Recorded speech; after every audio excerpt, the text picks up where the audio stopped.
ముఖ్యంగా చూసుకుంటే ఈ బీసీ వాదం ఎత్తుకున్నటువంటి మల్లన్న, తిన్మర మల్లన్న ఈ మధ్య అంటే మొన్న రెండు మూడు రోజుల క్రితం నేను చూసిన ఒక వీడియో. ఇప్పుడు ఏదైతే మన దీనికి అన్ని ఏ ప్రాజెక్టులకైనా సరే, ఏ రోడ్లకైనా సరే, ఏ బ్రిడ్జ్లకైనా సరే రెడ్లు పేర్లే పెడుతున్నారు.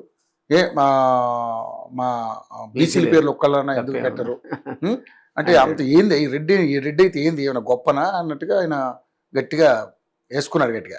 అంటే ఒక సర్వాయి పాపన్న పేరు ఎందుకు పెట్టరు, ఒక పండగ సాయన్న పేరు ఎందుకు పెట్టరు, ఇట్లా ఆయన ఒక వీడియో చేశాడు సార్. అది కొంచెం అందరూ బీసీలు కూడా ఆలోచించదగ్గట్టుగా ఆయన మాట్లాడడం జరిగింది. సో నిజంగానే ఏదైనా సరే ఒక పివి నరసింహరావు ఇట్లా అంటే పెద్ద పెద్దలు అంటే వాళ్ళ పేర్లే పెట్టాలా, వాళ్ళు ఏం చేశారు ఈ రాష్ట్రానికి, అందరూ దోచుకున్న దొంగలే కదా, మా బీసీలు ఏం తప్పు చేశారు, మా బీసీలు ఎందుకు ఇంత అనగదొక్కుతారని మాట్లాడాడు. ఏంటి సార్ దీని మీద మీ అభిప్రాయం? ఈ కరెక్ట్ అని అనుకోను. పెద్దవాళ్ళని స్మరించుకోవడంలో తప్పులేదు. ఎవరైనా కానీ రెడ్డి మరి చెన్నారెడ్డి పేరు మీద దేనికో పెట్టడానికి, ఇప్పుడు రెడ్డియా లేదా బీసీయా ఎక్కడ చూస్తాం మనం, ఎస్సీ ఎస్టీ మనం చూడం కదా.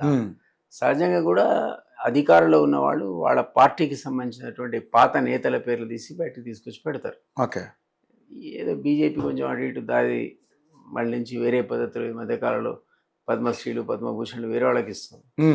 అదేవిధంగా కాంగ్రెస్ నేతలు కూడా అంటే కాంగ్రెస్ బీజేపీ కాని వాళ్ళకు కూడా తీసుకొచ్చి భారతరత్నలు ఇచ్చింది. అవును, ప్రణబ్ ముఖర్జీ. అవును, అదేవిధంగా అసలు ఏ పార్టీకి వీళ్ళ పార్టీకి సంబంధం లేనటువంటి చౌదరి చరణ్ సింగ్కి భారతరత్న ఇచ్చింది. సో ఇవి కొన్ని వాళ్ళు డివియేట్ చేస్తున్నారు. కొన్ని చోట్ల పేర్లు కూడా మార్చి పాతకాలం తీసేశారు. మార్నింగ్ వచ్చినప్పుడే అనుకున్నా, నాకు తెలియదు అని కాదు, పక్కకుండా అడిగా, దాని మీద ఫీవర్ హాస్పిటల్ పేరు రొనాల్డ్ రాస్ ఫీవర్ హాస్పిటల్ అని ఉంది. నేను నీకు రొనాల్డ్ రాస్ ఎవరో తెలుసా అడిగా, అమితుడు నా తెలియదు అన్నాడు. ఒక టైం ఎట్లా వస్తుందంటే ఈ విగ్రహం ఎవరిదంటే నాకు తెలియదు అంటాడు, ఈ రోడ్ ఎవరిదంటే నాకు తెలియదు అంటాడు. ఆ పరిస్థితి వస్తుంది. కొంతకాలం వరకే ప్రజల మెమరీలో వాళ్ళు ఉంటారు. రొనాల్డ్ రాస్ అనేవాడు మలేరియాకు మందు కనుక్కున్నాడు. అతను హైదరాబాద్లో ఉండేవాడు, ఆయన సైంటిస్ట్. సో ఆయన ఈ దేశం వాడు కాడు, కానీ సర్ రొనాల్డ్ రాస్ అని ఆయనకి టైటిల్ ఇచ్చి ఆయన మెమరీలో ఫీవర్ హాస్పిటల్ కట్టారు. ఎప్పుడు కట్టారు? 1915లో ఫీవర్ హాస్పిటల్ స్టార్ట్ అయింది నిజామాబాద్ హైదరాబాద్. ఫీవర్ హాస్పిటల్ 1950 నుంచి 110 years అయింది ఇప్పటికి హాస్పిటల్. అప్పుడు పెట్టారు రొనాల్డ్ రాస్ అని, ఎందుకంటే అతనే మలేరియా జ్వరానికి మందు ముందుగా ఫేమస్ మలేరియా ట్రీట్మెంట్ కోసం వ్యాక్సిన్ కనుక్కున్నాడు అతను. దాంతోనే అప్పుడు స్టార్ట్ అయింది. ఇదైతే మలేరియా వేల లక్షల మంది చచ్చిపోయారు. అప్పుడు చాలా పెద్ద ఎత్తున ప్రాణ నష్టం జరిగింది. మలేరియా అన్నది ఎప్పుడైతే మందు కనిపెట్టాడో దాంతో ఎన్నో లక్షల మంది జీవితాలు ఇప్పటికి కూడా అదే మందులు మనం వాడతాం. సో అందువల్ల రొనాల్డ్ రాస్ పేరు ఇప్పుడు ఎందుకు పెట్టామంటే చిన్నపిల్లలకు ఎవరికో కాలేజీ పిల్లలకు ఎవరి రొనాల్డ్ రాస్ ఎందుకు పెట్టారని కొట్లాడితే మనం ఏం చెప్పగలుగుతాం? హిస్టరీ చదువుకోవాలి. వాడు చదువుకుంటే రొనాల్డ్ రాస్ ఎవరో ఏం సేవ చేసాడో దేశానికి ప్రపంచానికి అర్థమవుతుంది. వాళ్ళ గౌరవించుకుంటే తప్పులేదు. కానీ కొన్ని సందర్భాల లోపల ఇర్రిలవెంట్ అయిపోతాయి ఒక టైం పాస్ అయిన తర్వాత. కాబట్టి మళ్ళీ అడగడంలో తప్పు లేదు. ఉన్న వాటిని ఉండని, కొత్త వాటికి బీసీలో పెట్టాలి. రెడ్లే పెట్టాలని బీసీ నాయకులు ఉన్నారు, ఫేమస్ ఉన్నారు. సర్వాయి పాపన ఫేమస్, కొద్ది రోజులు గోల్కొండ కూడా పరిపాలించాడు ఆయన. మీకు ఐడియా ఉందో లేదో కానీ శిలాషాపురం అని వరంగల్ పోతుంటే ఊరు, ఇక్కడి నుంచి వచ్చాడు ఆయన. ఒక్కొక్కటి కోటలు గెలుచుకుంటూ వచ్చి ఆఖరి గోల్కొండ కూడా గెలిచి 10 రోజులు 20 రోజులు నెల రోజులు పరిపాలించాడు. అతని గౌడు సర్వాయి పాపన్న గౌడు. ఇది తప్పులేదు, ఫేమస్ పర్సన్. కానీ ఆ రోజులు నవాబులు వీళ్ళు తొక్కుంటూ చేతనే రాదు కావడం అనేది మామూలు విషయం కాదు. గౌరవించుకోవాలి. అంత మాత్రం చేత ఉన్నవాడిది వీకేసి పేరు పెట్టాలని కాదు. ఆయన పాయింట్ కరెక్టే.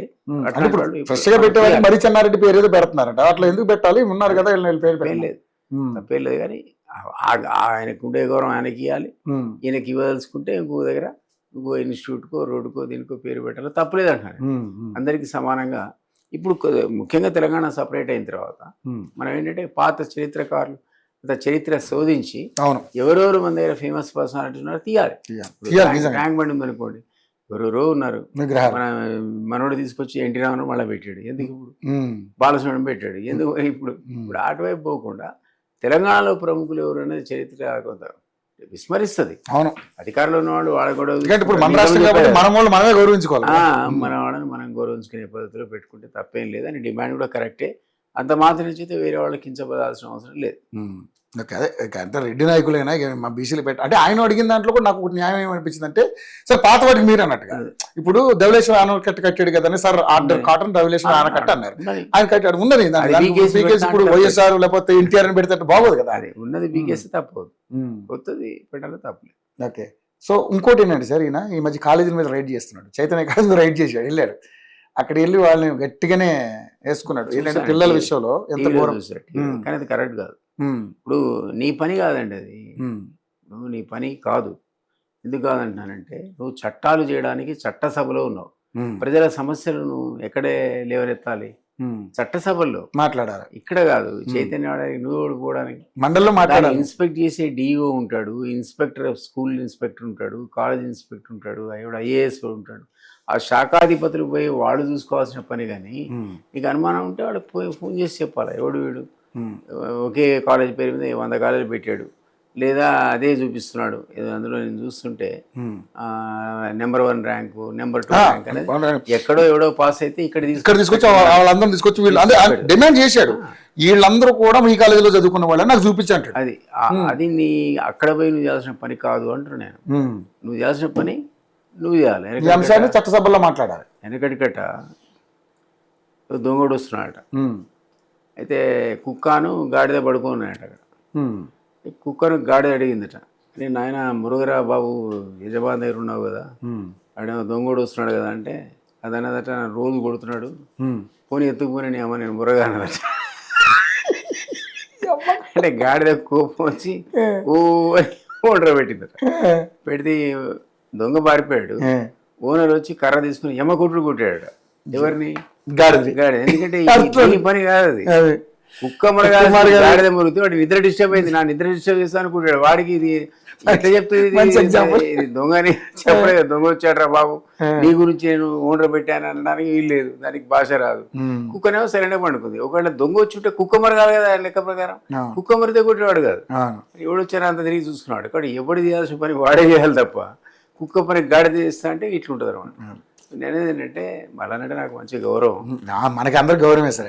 ఆయన చేసే పనులు కూడా బ్రహ్మాండంగా ఉన్నాయి, పాపులారిటీ వచ్చింది, అవన్నీ ఓకే. నువ్వు ఏ ఇష్యూనా రేజ్ చేయను, అద్భుతంగా మాట్లాడుతున్నాడు, ప్రజా సమస్యలు అక్కడే నీ డ్యూటీ అక్కడే. నువ్వు చట్టసభల లోపల శాసనాలు చేయడానికి, ఆ శాసనాల గురించి అధికారులను ప్రశ్నించడానికి తప్ప నువ్వు పోయి కాలేజీ మీద పడి ఇంకోటి మీద పడి నేనే డైరెక్ట్ పోయి పరిపాలన చేస్తా, లేదా ఇన్స్పెక్షన్స్ నేనే చేస్తా అంటే నీ పనే కాదు పోయేది. ప్రభుత్వ అధికారులు చేయాల్సిన పని. మీరు అన్నట్టుగా డిఐఓలు అలాంటి వాళ్ళు చేయాలి. ఏదేమైనా అంటే సరే, అంటే నాకు తల్లిదండ్రుల నుంచి కంప్లైంట్లు లేకపోతే అలా రావడం, కానీ వాళ్ళు కూడా చెప్పాలి. అవును, సంబంధిత మంత్రి చెప్పాలి, అధికారిని పిలిపించుకో కావాలంటే, నువ్వు రాడు పిలు తిట్టు పోయి కన్సర్న్డ్ ఆఫీసర్కి ఇచ్చి ఒక 15 రోజులు టైం ఇచ్చి ఆయన యాక్షన్ తీసుకోకపోతే అతను కూడా తిట్టు. అంతేగాని ఇక్కడికి పోయి డైరెక్ట్ నేనే ఇన్స్పెక్ట్ చేస్తా అంటే ఎట్లా, అది తప్పదు. రైట్.